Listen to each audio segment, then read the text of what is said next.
Oh, honey, don't you know you're mother's favorite? What's up, everyone? It's Alice Daemon back at it again with another itch.io game called Mother's Favorite. I am so super excited to play this game because when I looked on the itch.io page, it looked really good. But it's only a demo. When the full release comes out, I'll definitely record that for the channel as well. So, without further ado, let's just get started. A few weeks ago, I started dreaming again.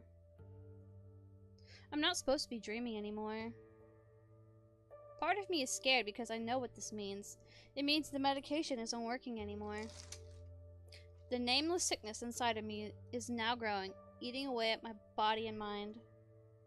The dreams bring with them a long list of symptoms my caretakers will struggle to combat as I wither away bit by bit.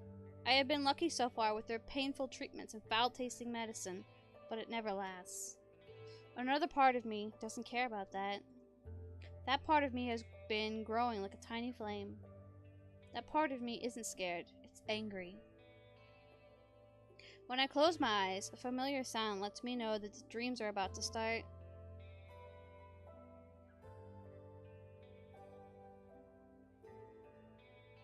If I really push myself, I can remember how the dreams used to start. A low, resonant ringing called out from the darkness. 4 melancholic notes play a simple melody. In front of me, there were 4 small balls of light that bloomed into swirling doorways. Each note corresponded to one of the doors, and the pattern would tell me which door it was about to open. I can't remember what happened after I passed through the doors. Sometimes I could feel the echoes of the strange walls behind them, fleeting wisps of colors, fading music in the distance, warm aromas of exotic cuisine. I was so happy in my dream worlds, saved from the cold horror ways and sharp syringes of my waking life. One day I made the mistake of telling Mother about them. She wasn't happy to hear about my nighttime fantasies. She changed my medication and the wonderful dreams went away. One by one the doors closed and locked me out. Like all of my memories, what I could remember of my dreams faded with time. What was behind the doors became blurry, and soon there was only an unending wall of gray. It hurts to feel lost for something you can't even remember, like your life is a puzzle with a missing piece. You know a hole is there because you can feel the lonely edges where something used to fit perfectly. Maybe Mother was right. The dreams were just another symptom, and I would be better without them. But a few weeks ago, I heard the bell. A single, lonely note echoing through the void. Not the beautiful chorus that I used to hear, but it rang out and clear nonetheless. One of the doors reopened. A single golden ball of light that called to me through the dark gray fog. The gold door has always been my favorite. When I first saw it, all the memories came rushing back, and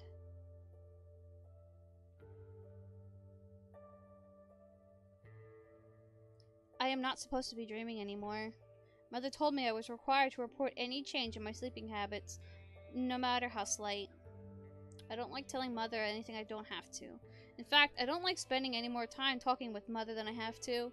If I told her about the dreams, she would make them go away again. Mother said I wasn't supposed to have dreams with my condition. She showed me medical textbooks about how her former patients would experience vivid hallucinations as they entered the final stages of the disease. She showed me pictures of one patient who thought he was climbing a mountain and he ended up falling down an open ventilation shaft to his death. He couldn't tell what was real and what was fantasy. I used to believe a lot of things Mother told me, but not anymore. Something told me there was more to my dreams than just fantasies. If Mother wanted to get rid of them, then I was going to do everything I could to hold on to them, for no other reason than spite, if need be. Maybe these weren't just dreams. Maybe there was something else in there that Mother doesn't want me knowing about.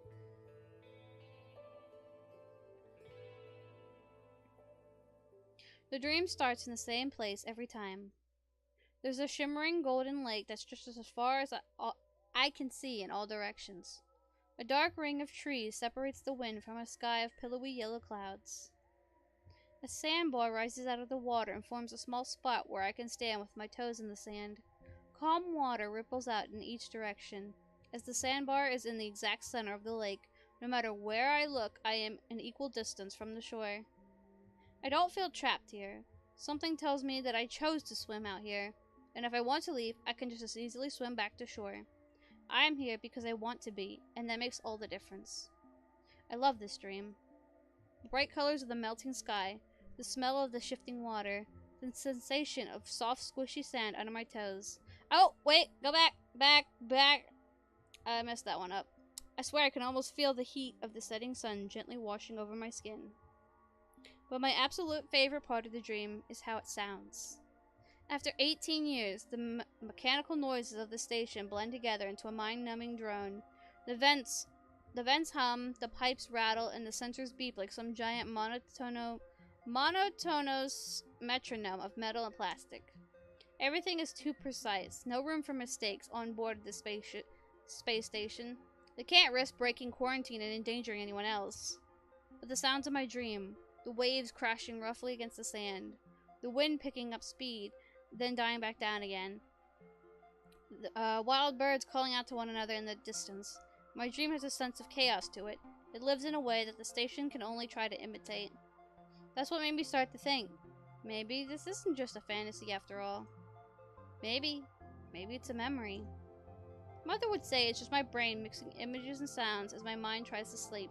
She tells me that I was born on the station after the quarantine lockdown began. My biological parents were both infected, and I was born a carrier unlike everyone else who perished on board. Logically, all I should know is the inside of this cold metal station, but in my heart I know this dream is too real to be anything other than a memory. But if this lake is truly a memory, then it stands to reason that I wasn't born on the station like all my caretakers say I was. And if they are lying about that, what else could they be lying about? My caretakers are Category 8 FH medical and hospice care units, robotics built for long-term care of invalid or terminal biological entities. The parts of the manuals I was allowed to read say that their parameters forbid them from physically harming or lying to their patients during extended quarantine protocols. I feel stupid for not realizing it sooner. They already violated the first parameter. Why wouldn't they be able to lie to me? For the longest time, I took everything they told me as fact, but not anymore. What else in my life is a lie? Is my name really Fourth? Is tomorrow even my real birthday? Am I even sick at all? Well, I don't think they are lying about my condition. 18 years of nausea, bloody noses, and headaches are pretty solid proof that something is actually wrong with me. I lie awake at night and feel like there are hundreds of tiny creatures chewing away at my guts with sharp little teeth. Well, that's not good at all. Mother says I'll be able to leave the station once I'm no longer considered contagious, but I'm starting to realize that day may never come. I can't trust anything Mother says anymore. I used to think that one day I'd leave the station and find my lake. Not necessarily the exact same lake, just any lake where I could sit in the sand and take a deep breath of crisp evening air. My caretakers won't tell me the truth, and Mother is getting more violent with each passing day. If I am actually as sick as they say I am, that I don't have that much longer to live anyway. That's why I made my decision. I'm going to get off this station. I'm going to find my lake. Somehow. A soft beeping noise wakes me up from my dream. The dull green light flashes above my bed means that my first alarm has gone off. I get 2 more alarms before little brother comes in to check up on me. The lights are still dimmed, but I have a lot of practice getting dressed in the dark. The closet only holds 2 outfits, my day dress and an empty hanger that holds my nightgown. After I change, I hang up my nightgown in its proper place. The hanger slides back through a small slit in the wall and is whisked away to be repaired and cleaned. I step onto a metal plate that reads my weight with a small scanner and checks my height. The next step in my morning ritual is to place my hand on a metal scanner to read my body temperatures and blood pressure. A soft red light blinks to let me know that the scan has been completed. The numbers seemed unchanged from yesterday.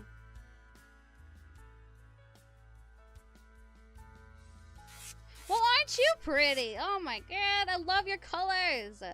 The lights slowly flicker on right as the second alarm goes off. I finish brushing my teeth and wash my face in the sink. I blink a few times as I adjust to the light. I give my reflection a smile, practice one of my fake smiles I will have to use today. How are you today, little brother? Ahem.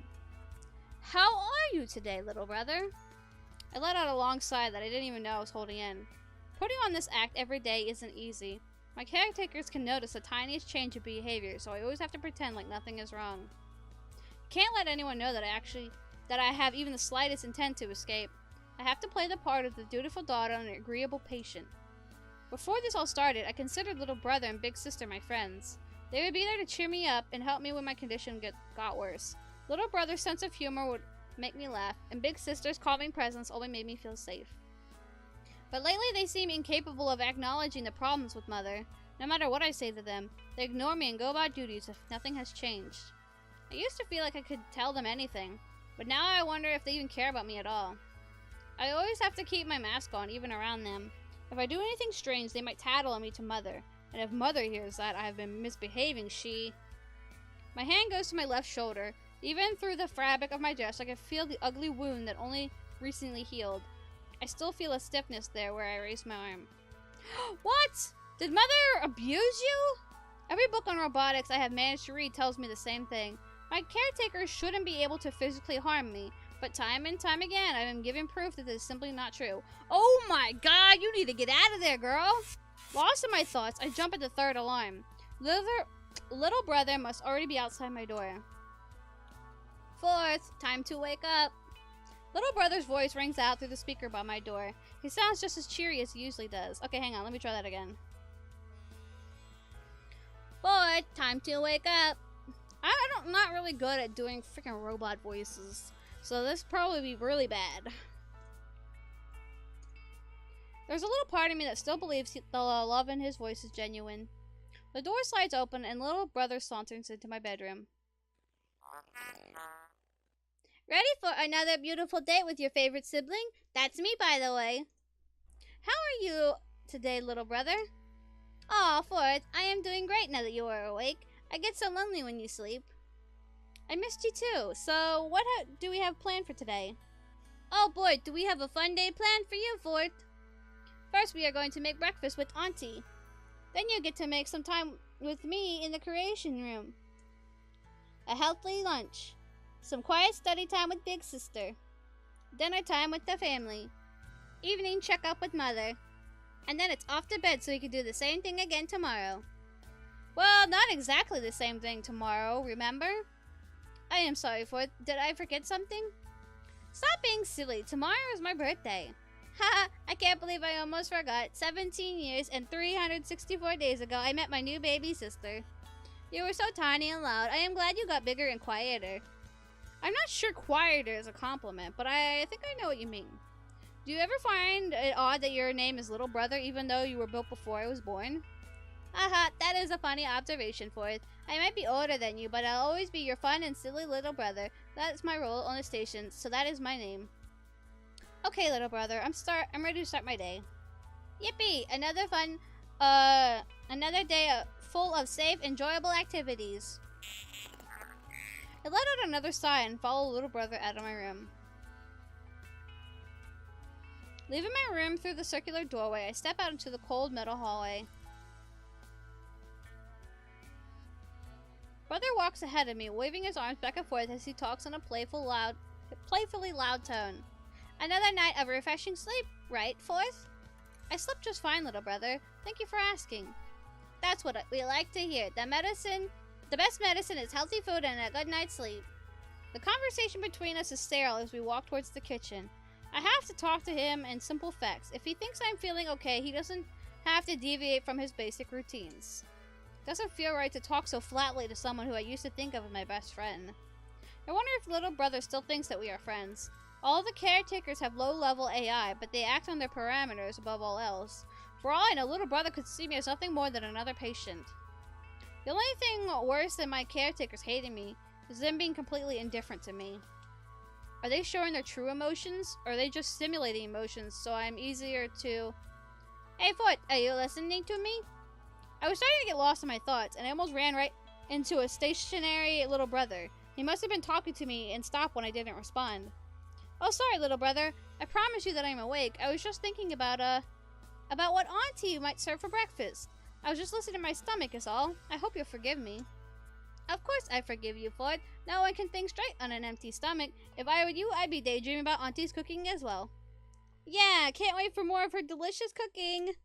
I laughed off the exchange and little brother continues walking. Yep, that's what I was thinking about. I swallow down my fear in my gut and follow brother into the kitchen. It takes a few moments for my heart rate to even out. Even something as minor as failing to respond fast enough might make little brother suspicious. And when little brother gets suspicious, he calls the mother for a checkup. If I'm going to find out anything about my dreams, I'm going to have to keep mother out of this. First order of the day is breakfast. Brother waits outside until I am done, just like he always does. Auntie's kitchen is a clean silver room that smells of fermenting yeast and fresh blood. It's a few degrees colder than the rest of the station, and the metal floor stings my bare feet. Despite the lingering smell there is never any food stored in the massive freezers, and I never see anything cooked. Despite the lingering smell, there is never any food stored in the massive freezers, and I never see anything cooked on the industrial-sized stoves that line the back wall. Auntie synthesizes the food in another room below the kitchen, so many of the appliances have gone unused as long as I can remember. One of Auntie's duties between meals is to dust and sanitize the kitchen, so there's never any dust. Unable to stand the bite of the cold metal floor, I quickly take my usual seat at the counter on an equally cold metal stool. Luckily, when I'm sitting, I can fold my dress so I have my cushion between me and the icy surface. A circular vent in the floor opens and Auntie floats out of it. She hovers over to me and settles around eye level, bobbing gently up and down with a subdued expression on her face. Good morning, Fourth. I am just tickled pink to see you up and about. I hope you brought your appetite. Good morning to you, Auntie. I was just talking to little brother about how hungry I was. This is one smile I don't have to try very hard to fake. Auntie seems to be programmed a little simpler than the other caretakers. She just loves to make food for me, and her whole world seems to revolve around that one parameter. Even if it's simulated, I enjoy the sweet melodical lift in her voice. Something about the way she talks calms me down when talking to little brother, big sister, puts me on edge. Well, that just warmed my heart to hear that you were thinking about my cooking. I would make you something special for such a nice comment, but you know how strict I am about your diet. I understand, Auntie. My nutritional intake comes first. Yes, of course. That's why you are the best, Fourth. You and me are always on the same page. I'll tell you what, your birthday is tomorrow, so we'll count your cake as a special treat and enjoy your normally scheduled meals today. Also, please understand that I will make your birthday cake with the regulation amount of ingredients, but I will still try to make it with much care as I can manage. Knowing that you made it with love is enough for a birthday present for me, Auntie. Oh, Fourth, you know just what to say to make an old robot like me feel brand new. I'll try and do my very best tomorrow. Auntie makes a few cheerful beeps, and a pile of green goo emerges from her food synthesizers. Ew, that sounds gross. The steaming pile— oh, that looks so nasty! The steaming pile of vegetables paste smells like body sweat, and I know it tastes even worse. Auntie is really only capable of processing simple foodstuffs. Every meal is rotated between a very slim selection of vegetable paste, synthetic meats, and flavorless starches. I should be used to it by now, but even with my limited knowledge of food, I know this stuff doesn't taste good. I've eaten very few things in my life outside the kitchen. Ugh, why? Boogers, my own blood, and the old crayon or two. Auntie's cooking should be all I know, and yet I still gag a little when I eat the unflavored gunk. I give Auntie what is probably the fakest smile I will give all day and eat the paste with her spoon. The shredded green and blue paste tastes bitter and acidic, with small chunks of bland, watery fruit thrown in for good measure. My smile almost breaks as I try not to scrunch on my face. Girl, you're gonna make me sick! Ugh! Can we talk about something else now? I manage to swallow, and I flash Auntie another emotionless smile. I eat in silence until there's nothing left on the plate. I am no longer hungry, but I don't exactly feel full either. Auntie is very particular about portion control. Another acceptable breakfast, Auntie. She bobs up and down with vigor and lets out a series of small beeps. Oh, Fourth, you don't know how happy that makes me. Another wonderful breakfast with you that I will treasure forever. And I really mean that. My memory bank is one tough cookie to erase. Of all the caretakers, Auntie is the only one I know that is willing to joke about the fact that she is a robot. Everyone tries to act like they are no different from me, and while I understand that they are programmed that way to make patients feel comfortable, but after 18 years, the act starts to feel really forced. It is hard to believe they love me when every word out of their vocalizers is coated with a layer of fake empathy. Unlike the others, Auntie is willing to let the fake hate drop from time to time. It feels honest in a way I don't get to hear from the others. I will see you again in 5 hours. Have fun digesting. Auntie flies back to the vent and it swallows her up with a gentle clicking noise. I have never seen it, but she tells me she stays on a floor below the kitchen in a storage and synthesizing lab. I have 5 minutes alone before little brother will come to get me. I take this time to even out my breathing, centering myself before I have to put my mask back on. That's enough time for now. I take a quick drink from the faucet to wash the fibrous taste out of my mouth, and I walk out into the hallway where brother is waiting. Little brother is waiting for me at this small circular recharging stand that is next to every single door in the station. He unlatches himself and bounces to my side. Did you get the proper amount of nutrition required for the rest of our morning? You know that Auntie wouldn't let me out of the kitchen if I hadn't cleaned my plate. My response is dangerously close to sarcasm, but I manage to keep my tone even. Then it's my turn to watch over you. We have 4 hours and 55 minutes until lunch. Let's not waste any more time. The two of us walk down the hall and turn at the intersection. The recreation room is where brother likes to take me most days of the week. The rec room is bright pink and everything is way too small for me. At one point I could fit easily to the tiny plastic chairs and the little rubber slide, but now I could step on them and break them in half. Of course, little brother doesn't have approval to construct larger furnishing, so most mornings are spent pretending to play with the soft rubber toys and drawing with the non-toxic crayons. I'm not sure little brother fully grasps how the passage of time works when it comes to organic life forms. I assume that robots built to take care of organics would be more observant of change, but I am a little past assumption at this point. I reluctantly enter the room and little brother is close behind. He immediately picks up a rubber ball and a box of crayons. We have so many options for it. I can't wait to get started. What are you in the mood for? Don't you think I'm getting a little old for these activities, little brother? I am not sure what you mean, Forth. I just built and synthesized what I could considering the available materials at my current clearance level. These toys and activities should be perfectly acceptable to keep a 10 to 17-year-old occupied. Did I do something wrong, Forth? I hate it when brother gets like this. He has this intensely sad look on his face, and his vocal tones get so somber whenever I confront him. I wasn't trying to blame you. I was just saying that this feels a little, And that's when I find it out. I know how to put this in a way that little brother can understand. It is perfectly acceptable for a 10 to 17-year-old, but I am turning 18 tomorrow, remember?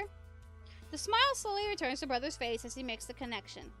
Oh, right, that means you will need a new set of daily activities starting tomorrow. Of course you find these no longer acceptable.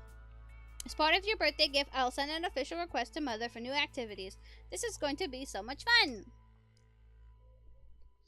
That seems to have dispelled the distress from little brother's face. He's back to his cheerful old self, as the situation seems to be contained. I can't have little brother reporting anything out of the ordinary to Mother. I'd much rather have him report Forth is older and requires larger chairs, instead of Forth is unhappy and that needs to be addressed. But that is tomorrow. Today you are still within the reasonable age, and we are going to enjoy our last day with these toys. Just tell me what you want to do. Thank you, little brother. I know what I want to do today. I want to draw! I want to make awesome pictures. Let's do this. I look at the wax crayons in brother's hand. An idea forms in my head for how I can spend the remaining 4 hours and 30 minutes. I think I'll draw for a little bit, brother. May I please have the crayons? Sounds like a plan.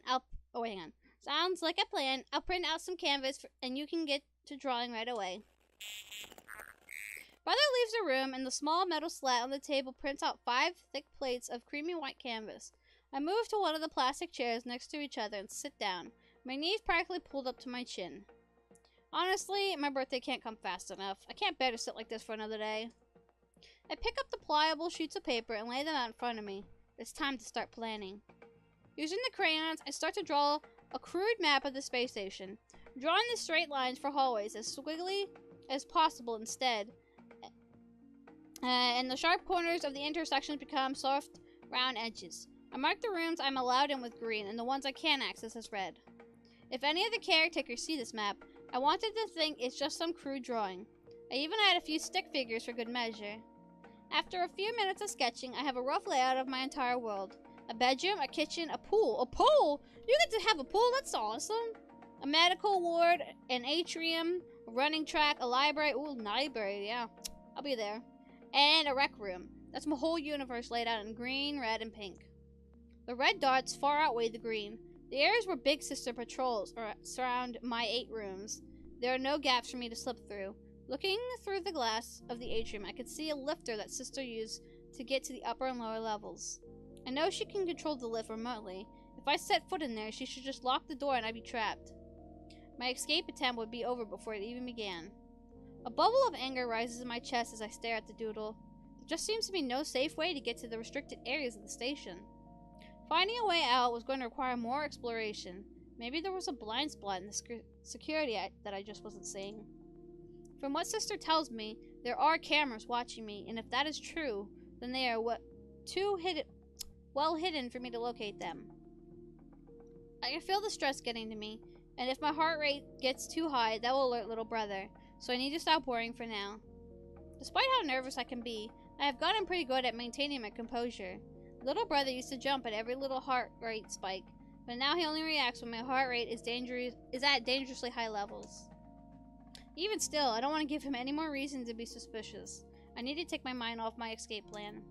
I still have a few hours until lunch, so I might as well draw, take my mind off things. I get a fresh sheet of paper and start to plan out a new drawing. I want to draw something that makes me happy, and there's only one thing I can think of that would be worth drawing. I draw my lake. Yay, the lake! I still have to... I don't know how to say that.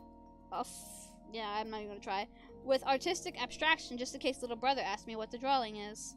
I use the creamy orange, purple, and teal to capture the light as it reflects off the water. If I use the black crayon, it might smudge the rest of the colors, so I use a dark blue to draw the trees. The final step is to use a white crayon and add the shiny highlights on the caps of the waves.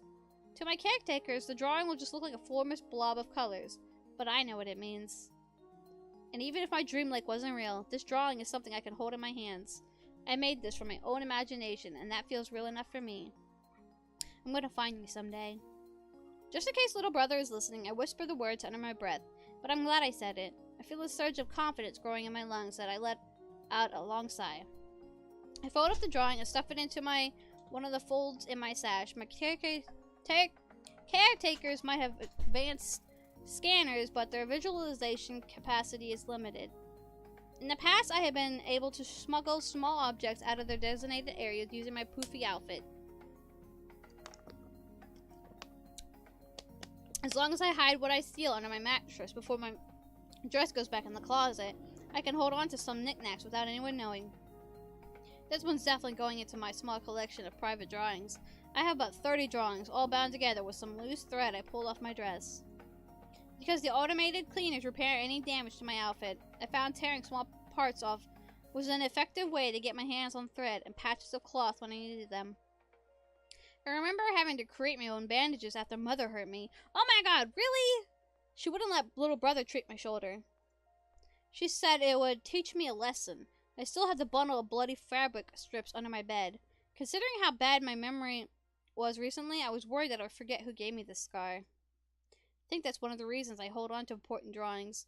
I usually write a few key words in the back to remind myself of what they meant. I can't stand the thought of forgetting so much that I could be duped into staying. I have to hold on to what I know to be true. I am not going to spend the rest of my life here. I'm going to find my lake, regardless of whether my dream is a memory or not. And I'm not going to let anyone hurt me again, not if I can avoid it first. I take a few deep breaths and center myself. I have to keep calm and focus on the task at hand. Obviously, I need to do more reconnaissance and look away past the security systems of the station. I fill the remaining 3 sheets of paper with mindless doodles of little brother, big sister, and auntie. Looking at the small clock above the door, I try to spend an hour on each one so I can move on to lunch. Time moves slowly here on the station, and I finish all 3 drawings before my rec room time is up. I spend the remaining 45 minutes flinging the crayons against the wall with as much force as I can muster. They are made of such soft wax that they splatter against the wall in a unique blob shapes and slide down to the floor. A few cracks in half, and only a few bounce off the wall and land in a toy bin across the room. This is a daily ritual for me. Since little brother always synthesizes more crayons every night, I don't have to worry about how many I break. Well, you still shouldn't break them. That's kind of a waste. Considering that little brother melts down any toys that I break, what? I decide to throw some plastic toys as well. An orange fish falls to the floor with a dented head. A blue dump truck shatters into 3 pieces, and all 4 wheels rolls across the floor. None of the toys are useful in terms of materials. They are all incredibly soft rubber that crumbles if you knead it too much. Plus, they are meant to be melted down easily, so I can never really build anything useful out of them. They are non-toxic, of course, so I do chew on them from time to time. The taste is remarkably like Auntie's starch paste. I wonder if Brother uses uneaten foods to make his toys. Oh my lord! It would make sense considering how everything on the station gets recycled eventually. The clock on the wall hits 2, and I hear little Brother disengaging from his charging station. Wow, oh wow! Time really flies when you're having fun, right, Fourth? Of course, little brother. I barely noticed you were gone. Oh geez, you really are too much, Fourth. I wish every day could be just like this. You and me would just have the time of our lives. Of course, little brother. Today was lovely thanks to you. Shall we go to meet Auntie for lunch? You don't have to tell me twice, Fourth. Let's go see what super tasty lunch Auntie cooked up for us this time. I am so excited. The 2 of us walk in silence back to the kitchen. My knees are a little sore from kneeling at that stupid baby-sized table. I don't know many things about the outside world, but I am pretty sure that there is room to stretch my legs. I run my hand over the spot in my dress where the map is hidden, and a wave of confidence hits me. It is a baby step towards freedom, but it is better than staying still. Lunch is uneventful. Auntie serves a plate of starch supplement. It is a mixture of potatoes and rice paste. It fills me up pretty quickly, but is practically flavorless. The beige sludge tastes exactly the same as my crayons in the playroom. I think my theory about the constant recycling that goes on behind the scenes might be true. At the very least, it could mold the food into fun shapes. It would be more interesting that way. After lunch, it is time for Brother to hand me off to Big Sister. Little Brother makes small talk as he walks me to the atrium. So tell me, Fourth, did you have a productive and healthy morning? What did you draw today? Nothing in particular, just a few drawings of you, Auntie, and Big Sister. I tried mixing some colors, and it was pretty fun. I hope you don't mind that I broke some of the crayons and stuff. Oh, Fourth, you are such a good artist. I am sure I would have loved to see them if I could. Thank you for saying that, little brother. Having some time alone to think and draw, it really is relaxing. Creativity is important for a developing mind. It makes me so happy to hear you enjoying my daily activities. I am very excited to write up new series of activities for you tomorrow. Can I get any hints about what they might be? No can do, my darling little Fourth.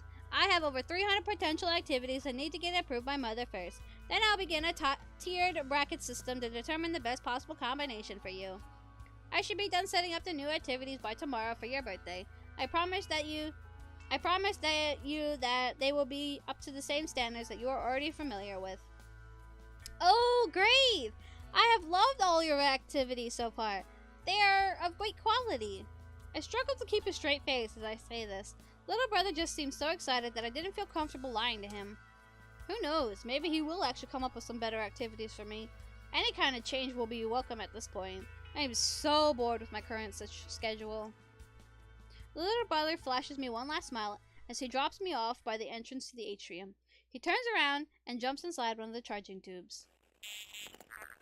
I nervously wait for Big Sister to arrive as the clock strikes 3. As annoying as little brother's optimism could be, Big Sister was another issue entirely. One of the sliding glass doors opens, and I enter the atrium. A few synthetically grown ferns dot the shrubbery floors of fake dirt. Heat lamps overhead make the room feel pleasantly cozy, and a small yellow bulb overhead imitates the sun. A few fans circulate the air that make the leaves bob up and down gently. I generally like the atrium, even if it's a poor simulacrum of what the outside world really looks like. Still, the light green carpet of plastic is probably the most colorful part of the whole station. Sometimes little brother lets me stay in here and draw. One of the doors on the far side opens, and Big Sister walks up to where I am standing, her long spidery legs moving swiftly and with purpose. Big Sister has the same smooth chassis as little brother and Auntie, but you can tell right away she is much higher quality than either of them. Not an AFH unit, but a repurposed security drone with the medical protocols uploaded on them. On top, she's built to withstand gunfire and suppress any dangers that might threaten the station. She's the only caretaker permitted to use lethal force in order to keep me safe. At least I thought she was the only caretaker with permission to use force. Good afternoon, Big Sister. I am ready for my studies. Big Sister looks at me with no readable expression on her screen. I can hear a few of her old servos wiring behind her, thick metal plating. Good. We have much to do today, little fourth. She gestures coldly to the open doorway she just entered through. Head to the library, fourth. No dawdling. Each step I take is slow and evenly paced, and Big Sister follows closely behind. Unlike Mother, she has never harmed me for disobeying, but her cold demeanor still puts me on edge whenever I'm around her. Just because she hasn't hurt me yet doesn't mean she won't. This was part of the ship I have explored the least. The atrium divides the ship in half, and the living quarters with little brother and auntie on one side, the research quarters with Big Sister on the other. I counted a dozen doors on this half of the ship, but only the rooms I'm allowed access to are the running track, the library, and the pool. Nowadays, the only room Big Sister lets me in is the library. If I want to go for a swim, I have to get both little brother's and Big Sister's approval a day ahead of time. I didn't like the pool anyway. It was a puddle of cold water that I wasn't allowed to do anything in other than soak my feet. Oh, okay, never mind then. It wasn't anything like the water in my dream. Plus, the water had a lot of chemicals that made my skin itch. Oh, that doesn't sound like a pool at all. Man, whatever. The library is a small gray room with a table, a chair, and a few glowing touchscreens. This is where Big Sister tutors me in science, math, and galactic history. On the table, there are a few books prepared for my studies today. She processes what information is safe for me to read and prints out a few canvas pages that are bundled together with soft twine. I have some assignments for you today. You have until 8 o'clock to finish the math spreadsheets, and then I will escort you to the kitchen. Do you have any questions, Fourth? Not at all, Big Sister. I believe I can handle this assignment. And Fourth, I was hoping you and I could... Ahem. Tomorrow is your birthday. I made the worksheets a few pages longer today so we could end a little early tomorrow. Aww! Are you sure, Big Sister? This isn't like you. I mean, you have never done anything special for any of my birthdays before. I mean, at least as far as I can remember. Well, you, little brother, and I haven't spent any quality time in 8 months and 22 days. Remember, we all went to the pool and we kicked the ball around for hours. Little brother was submitting some plans for alternative daytime activities. I did the first round of approvals, and he had a few interesting ideas. I was hoping the three of us could have a picnic in the atrium. Auntie would deliver the meal and everything. Wow, Big Sister, that actually sounds like a great way to spend my birthday. Are you sure Mother would approve? She doesn't like it when we don't stay in our designated... Contacting Mother now. Request pending. Oh no! She goes silent and I can hear a series of frantic beeps as she contacts Mother. What? No, you don't have to contact Mother right now. We could talk more about the picnic after I finish my worksheet.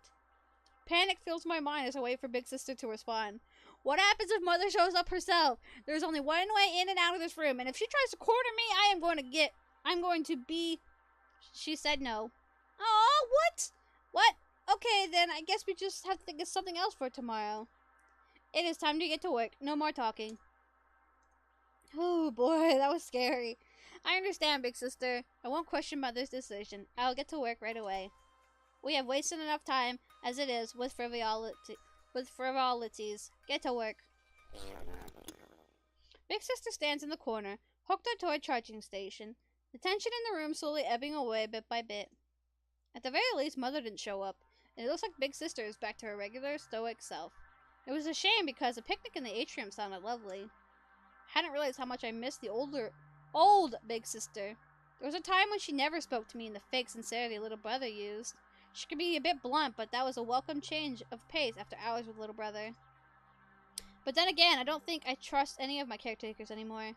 Do I miss her honesty? Or do I just miss the time when I still believed everything they said? No time to delay. I pick up the thin black crayon and go about writing my answers. The worksheet isn't actually very hard. Just a few dozen pages of physics and 20 pages of Dynamic molecular theory. What? Okay, that's not hard. Okay, whatever. I finished with more than an hour to spare. Even with the extra pages, the exam flew by. Maybe it was an early birthday present from Big Sister. I look over towards Big Sister. She stares back at me motionless. When I finish early, that usually means I am free to read the books or play memory games on the computer. Big Sister doesn't give me the freedom little brother does, so I can't forward my escape plans under her watchful eye. I may as well pass the time until dinner following the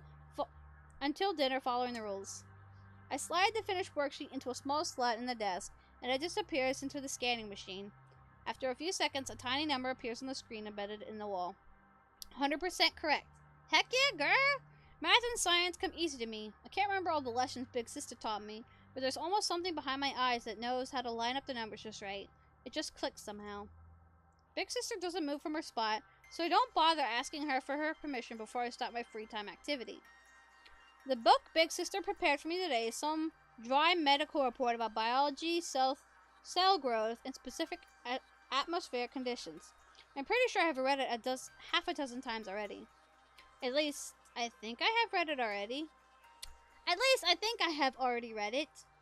My memory isn't what it used to be, and the boring textbooks Big Sister lets me read all tend to blend together after a while.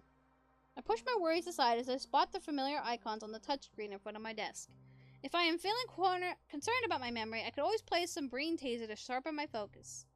It's been a while since I played any of these games. It would be a fun and productive way to pass the time. Doesn't really matter, I just have to look busy until Big Sister takes me back to the kitchen for dinner. I think I already know how I want to spend my remaining hour. Obviously, we're going to play the memory game, because that sounds more fun than the biology pamphlet. I click on the wide, flat screen hovering in front of the desk. A wide array of colorful icons appear, and I click on the first one I see. Not much to this game. Just click to match the cards, and every time you get it right, they add 2 more cards. Blue square with another blue square, the green circle in the upper left-hand corner, a red triangle with a... I lost already? I start over, determined to do better this time. I lose even faster than the last time. What? I used to be so good at this game. I take a deep breath and push the exit button. I click on a different game to try and get a fresh start. This one is easy. 3 colored buttons play a pattern, and then I have to play the pattern back. Every time I get it correct, they add another color to the pattern. I managed to play this game for a few minutes, only messing up once or twice.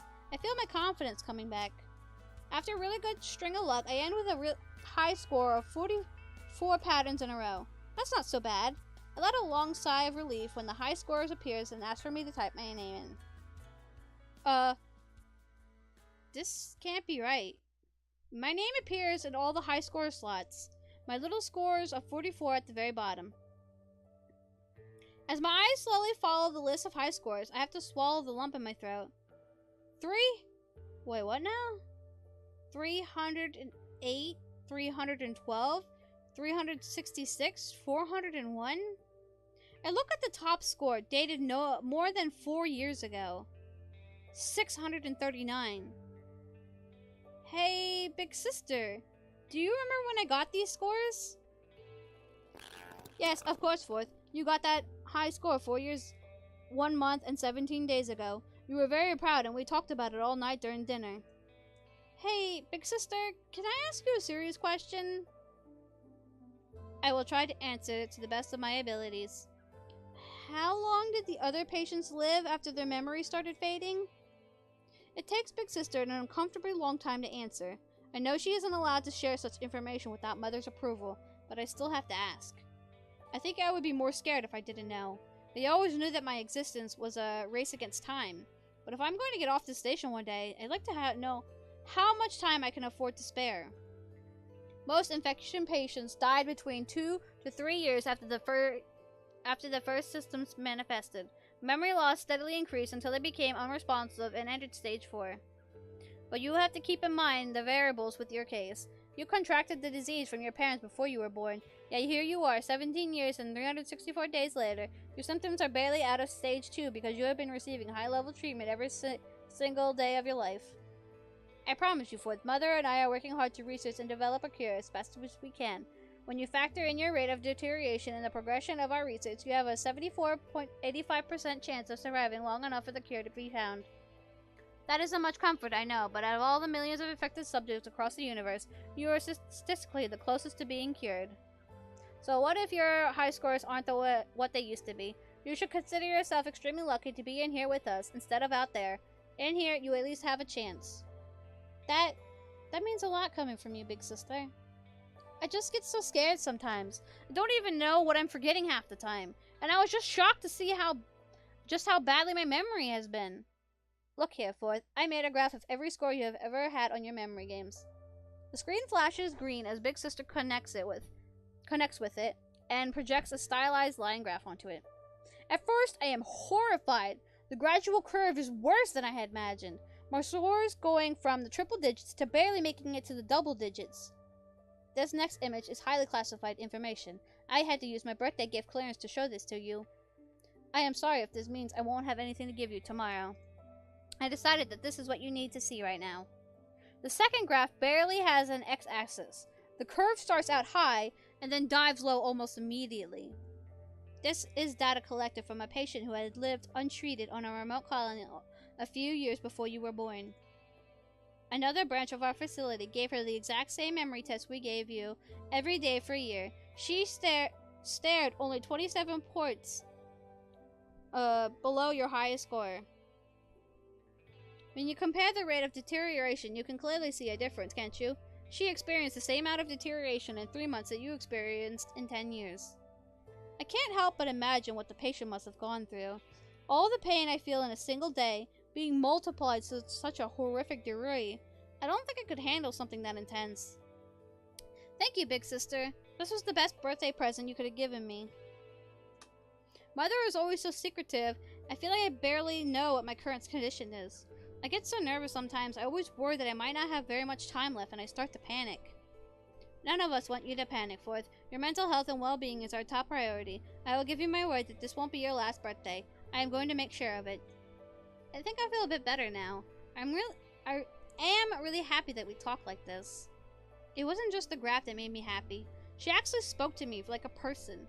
For a little while, me and Big Sister were being honest with each other. At least, I hope she was being honest with me. I can't prove that any of the data she showed me was real, but I told her about something that scared me, and she didn't shoot me down right away. Hopefully one day I will get a straight answer about my condition. Mother won't even tell me what its name is, to keep me from researching it on my own.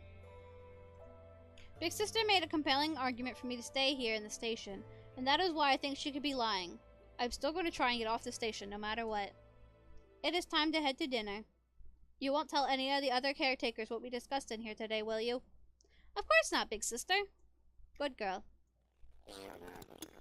Big Sister opens the door and heads out into the hallway. I follow her without another word. Little brother and auntie are waiting for me in the kitchen.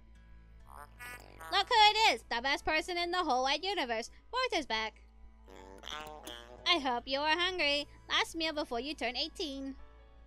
Oh, I am so excited to hear about your day and want you to eat another healthy, nutritious meal. My three caretakers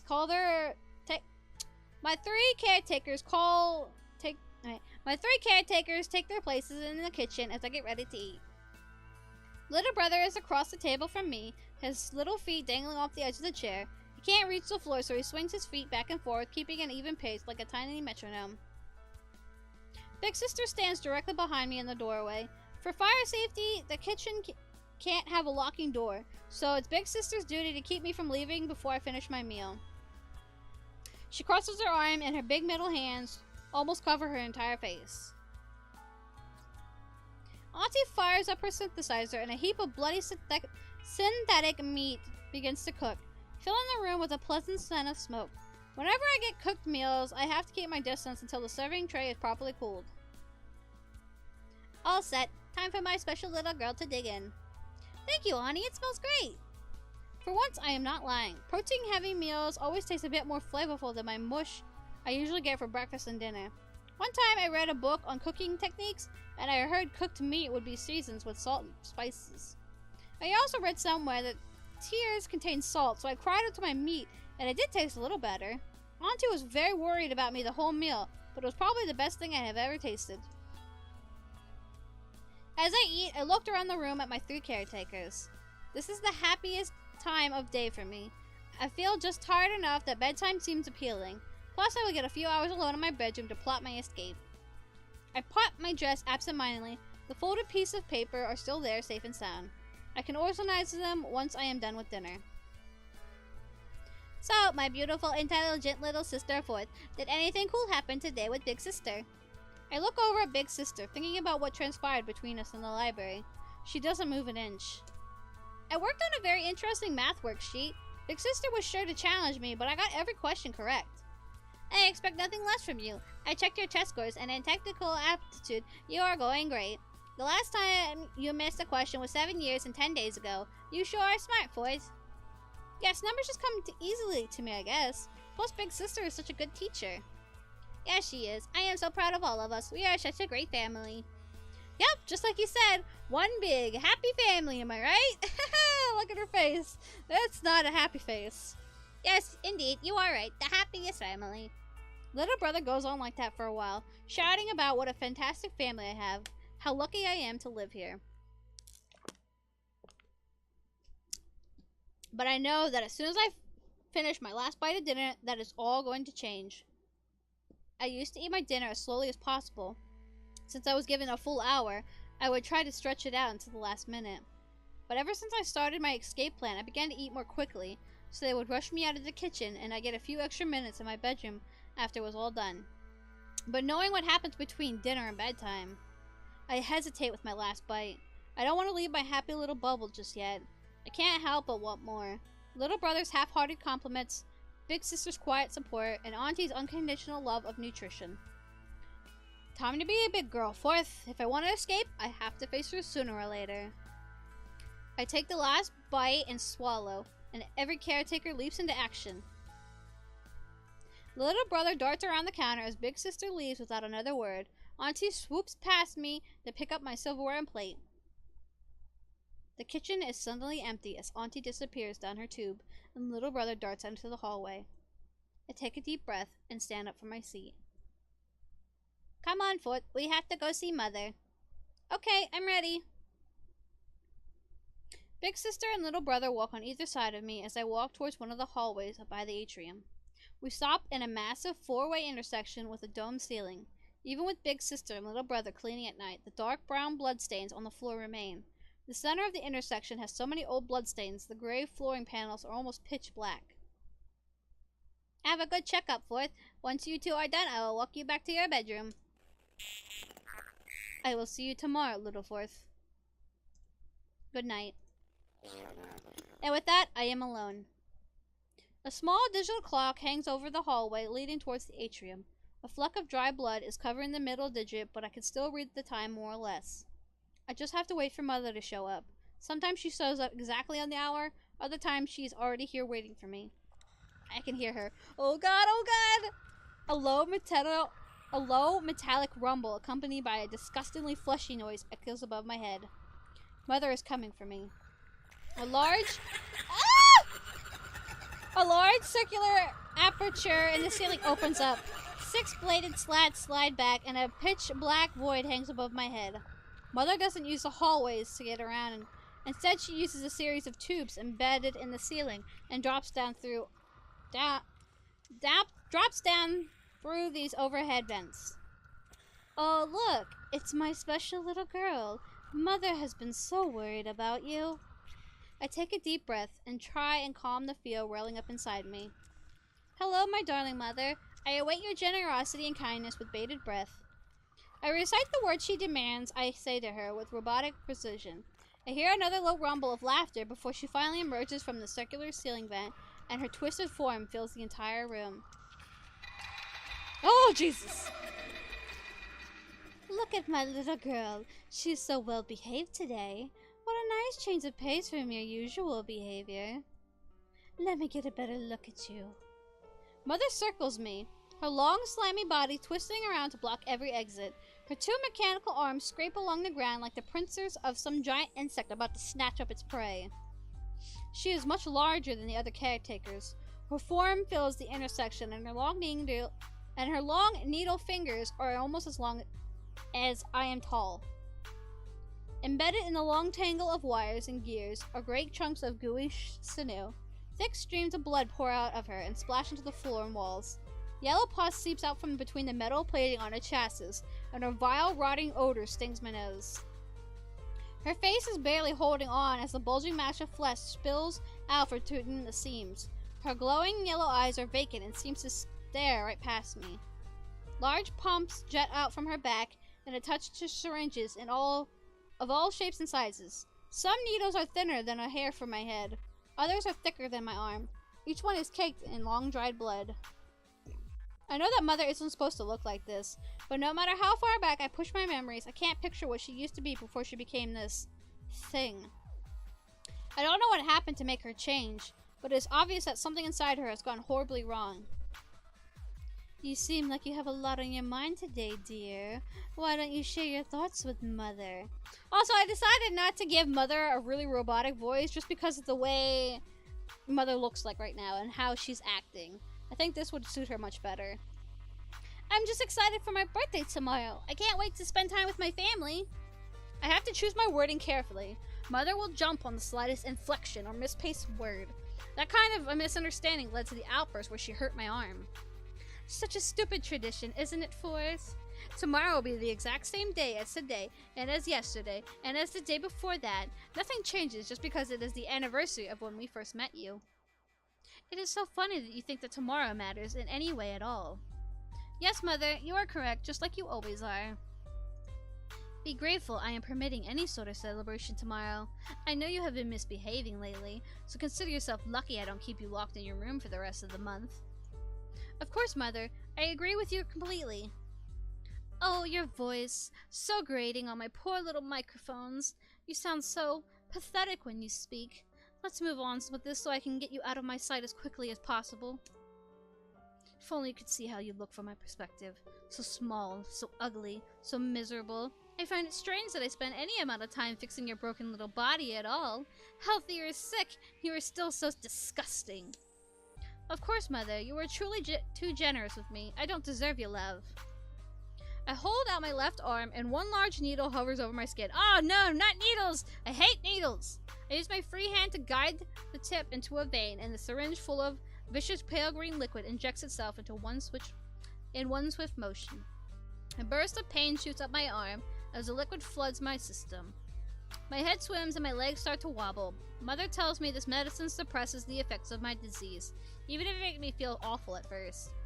The pain is intense, but I know the treatment is just starting. Mother gives me a brief window of time to recover before she slithers behind me. What the heck is wrong with your back? What? I undo the buttons of my dress and slowly expose my back. Mother lets out another low chuckle as she squirms into position. So many ugly scars. I didn't know how you got them all. I am far too accurate with my needles to have caused any of these gashes. How on earth did they get there?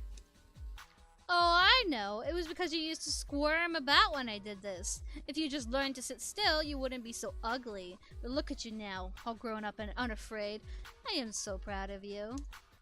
Yes, Mother, you are correct in your assessment. It was truly my fault.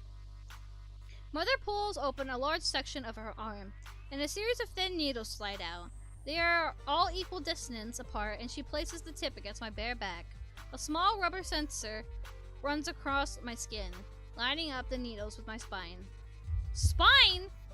The needles slide in between the bones of my spinal column, and white-hot balls of pain flare up inside me. I want to scream, but I know what happens to me if I open my mouth. Mother doesn't like me making any noise. The needles bury down to the base, and I'm struggling to stand up. The pain is so intense.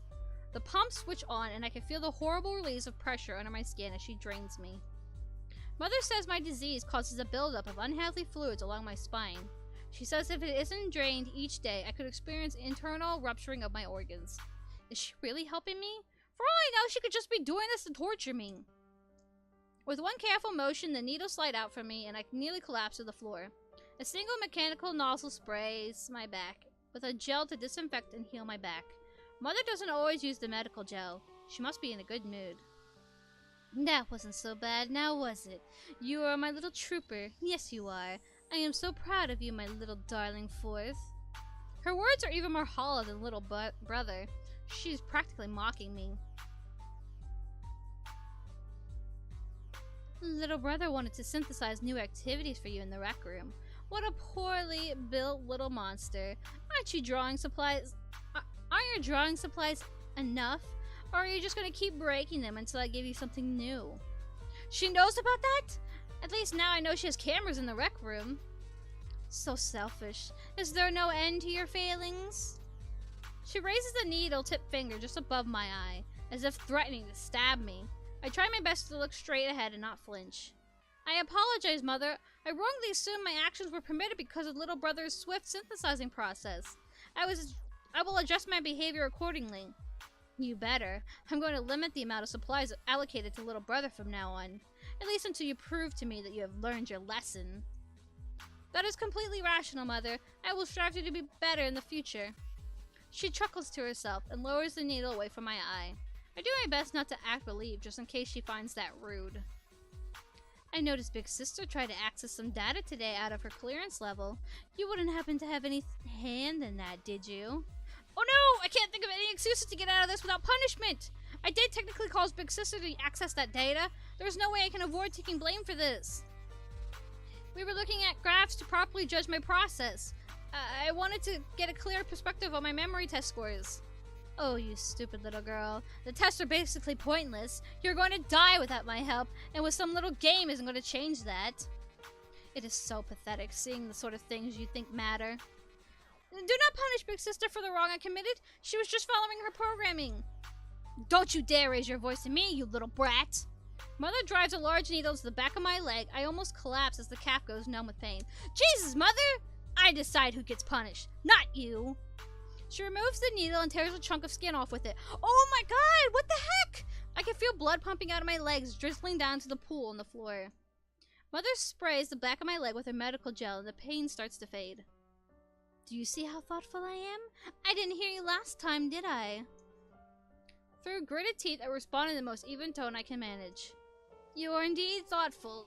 I understand where I went wrong. I am grateful for all that you have done for me. The medical gel does its work, and soon I can put weight on my leg. Somehow, I manage not to wince as I steady myself on the floor that is now slick with my own blood.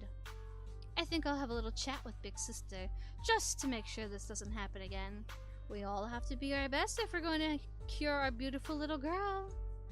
I sure hope she isn't experiencing any programming issues, don't you? Of course, Mother. I hope Big Sister is functioning properly. A horrible pit forms in my stomach, wondering what will happen to Big Sister because I asked her to help me. She made me so happy today, and now she's going to be punished for her kindness. Well, my scans are complete. You are as healthy as you can possibly be right now. I am sick of seeing you. Go to your room right now. Sleep tight, my darling. Never doubt how much I love you. Ah! That's in my ears. Oh, Jesus. Please stop. With a disgusting wet slopping sound, Mother slides back into her vet and it slams shut behind her. As soon as she had out of earshot, I stumbled to one knee, my left leg still stinging from where Mother stabbed me. I wiped some of the blood off with my hands and tried to rub the remaining gel into the wound. It makes a fizzing noise as the chemical wears off. I rub the used gel away, and there's a small patch of lighter color skin where the wound used to be. I hate that this counts as lucky break for me. I tiptoe around the fresh pools of slime and blood Mother left behind and make my way down the hallways toward my bedroom. Another day draws to a close on board the station. Little brother leads me back to my room. I don't feel like talking to him very much. Oh boy, oh man, what a wonderful day we had, Fourth. I wish you didn't have to sleep. You are just so much fun to be around. I hope we can be together for a lot. Little brother is still talking, but a dull buzzing noise in my head slowly mutes his overly enthusiastic garbage. Can't even bring myself to fake enthusiasm anymore. Tendrils of pain shoot up and down my body, like something is crawling around inside me. It is clawing its way out through my back. At some points, I convinced myself I would get used to the pain and everything would be fine. But I was wrong. Never got used to it. In fact, I think it hurts even more now. When I look in the mirror, I see large purple bruises mingling with the web of scars on my back. They never get any time to heal, so my back always hurts. I sleep on my stomach at night to try and avoid losing my mind to the pain. Little brother is still talking as he stands in my doorway. Something in the back of my mind finally snaps and a bubble of anger comes rushing to the surface. Oh, snap forth, no! Will you just shut up already? I don't care! Will you stop pretending like everything is okay? It's not okay anymore! Oh, no. I have never spoken with that much anger before. I can't even think of a time where I raised my voice to one of my caretakers. Fear grips my throat so tightly I can barely breathe. You are upset? Why? I was just trying to let you know how much I cared about my wonderful little... Oh, I think I get it. I am not making you feel any better, am I? I'll just leave you alone now. I hope you feel better in the morning, Forth. I am so sorry that you feel upset. Oh, little brother, no! Little brother, wait! I didn't mean to... Oh, no, look what you did. The door closes behind him, and the pressurized locks seal my room off with a deafening roar. I am left alone, my body aching and my eyes swimming with tears. Oh, no. I go about my evening routine almost as robotically as my caretakers. I wash my face and teeth. I stand on the scale and let the machine scale my blood pressure. I take out my crude map and stare at it in the dim emergency lights. I stare at it until my eyes start to water, as if I'm expecting some answer to suddenly appear among my scribbles. It has the exact same amount of information now as it did when I drew it. Nothing. Just a bunch of locked doors and dead-end hallways. No way out, no matter where I look. I start to clench my fist around the drawing. Part of me just wants to crumple the stupid thing up and be done with it, but my better judgment wins out, and I place it in my small stack of drawings. It doesn't help much, but I don't know what else I can do anymore. I sit on the floor next to my bed, staring off into space as my mind fills with static fuzz. When I first thought about my escape plan, I had so many ideas of how I could try and escape, but one by one they all became too flawed or too risky, and all seemed pointless. Even if I escape successfully, what hope do I have living on the outside? The caretakers might be lying about aspects of my condition, but the memory loss is real no matter what I believe. A lump catches in my throat as I begin to cry in unrestrained sobs that I have probably been holding in for a long time. I crumble into a ball on the floor and my whole body feels numb. A dark and cold thought overtakes my mind, a quiet reminder that I am going to die here on the station, and I will never reach my lake no matter how hard I try. I take a deep breath, trying to repress the doubts as they bury deeper into my brain. Alone in my room, I whisper a single word into the emptiness of the universe.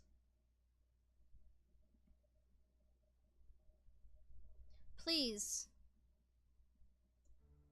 Hello? What the heck? A faint voice responds to my plea, and fear rocks through every fiber of my body. Unfamiliar and full of static, there is someone in the room with me. Oh my god! Murder! Little brother? Wait, can you hear me? I didn't imagine it. There is a voice in my room coming from somewhere nearby. It doesn't sound like any of my caretakers. It is someone new. Or am I wrong? Am I actually imagining the voice?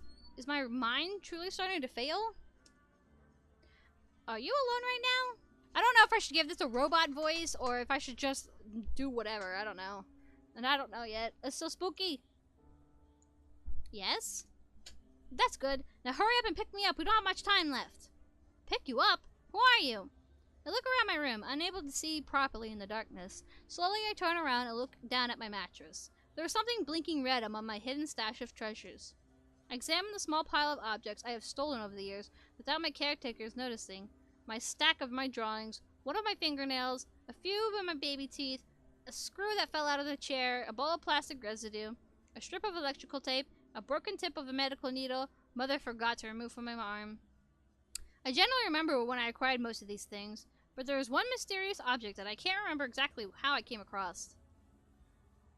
A tiny piece of scrap metal that easily fits in the palm of my hand. It has a small blinking red light and a few loose wires sticking out of it. Where did I get this? I roll the object around in my hands, fiddling with the sharp edges and the broken plastic casing. Suddenly, an image flashes in my head and I remember the day I found this. Father? This was the only part of Father I was able to save after Mother destroyed him. She tore him apart and devoured him right in front of me. What the heck, Mother? A few pieces of Father landed right in front of me, and I managed to run away before Mother noticed. How could I have forgotten? I used to have 5 caretakers. Little brother, big sister, auntie, mother, and Father. How could I have forgotten about Father until now? Oh, so it should be a robot voice. The terrible image of his broken, mangled body sliding into Mother's gaping mouth chills me to the bone. He defied her, and she cut him down.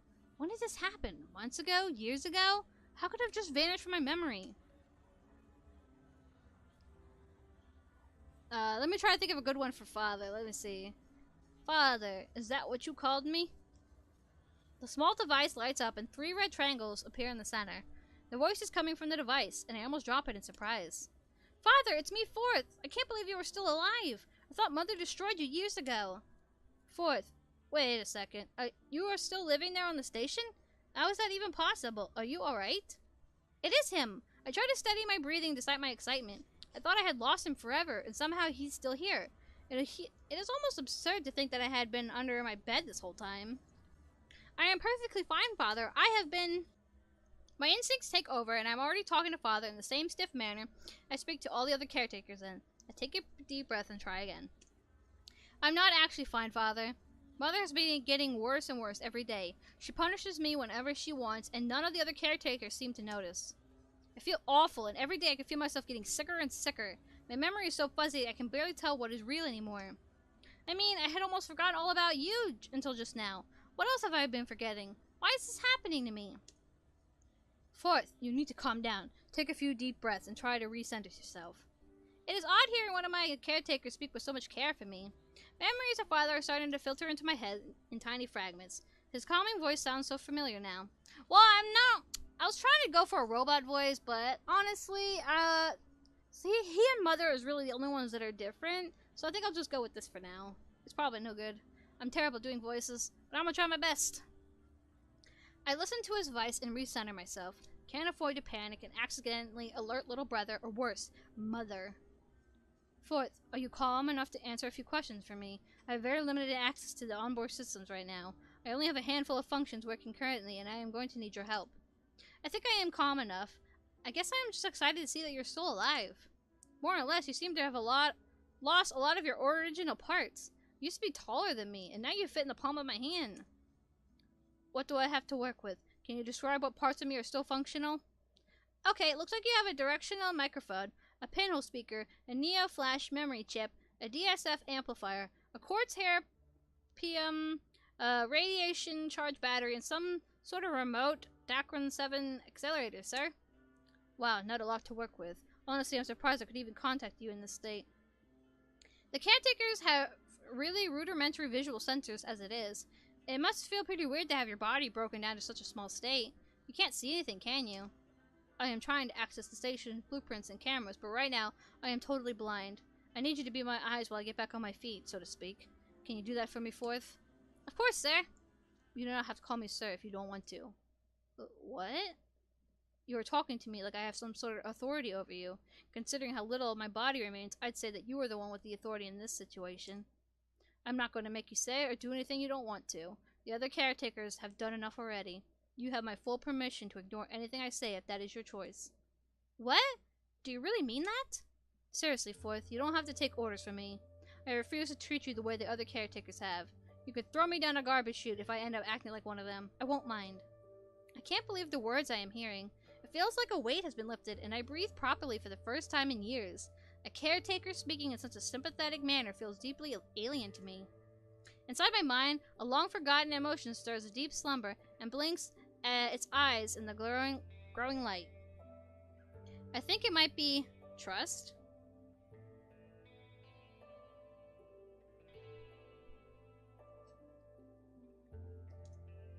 Father, what happens next? The only way we can get you a new body is to ask Mother. But she might take you away from me again. She destroyed you once and hasn't shown any signs of remorse since.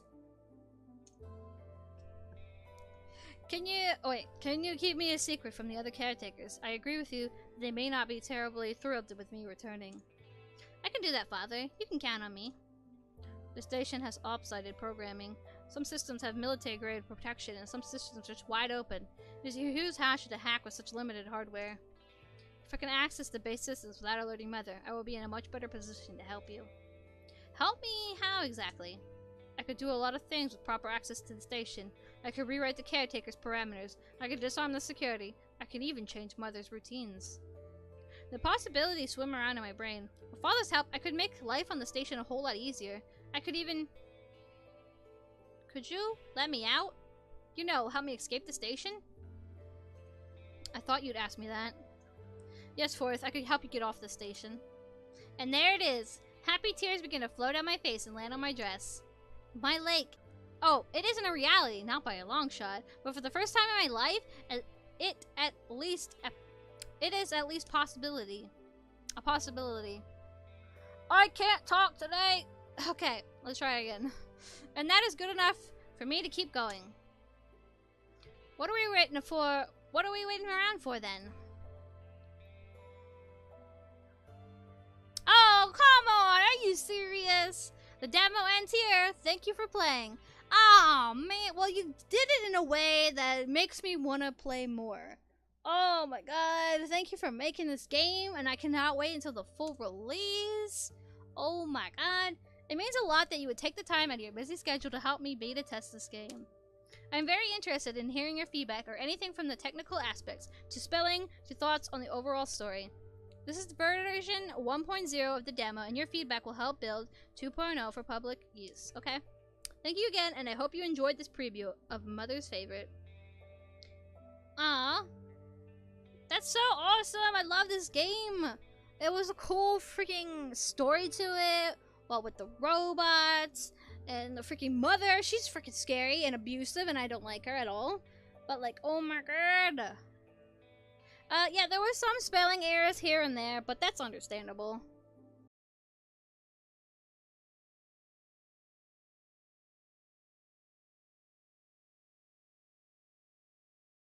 Let me just keep going.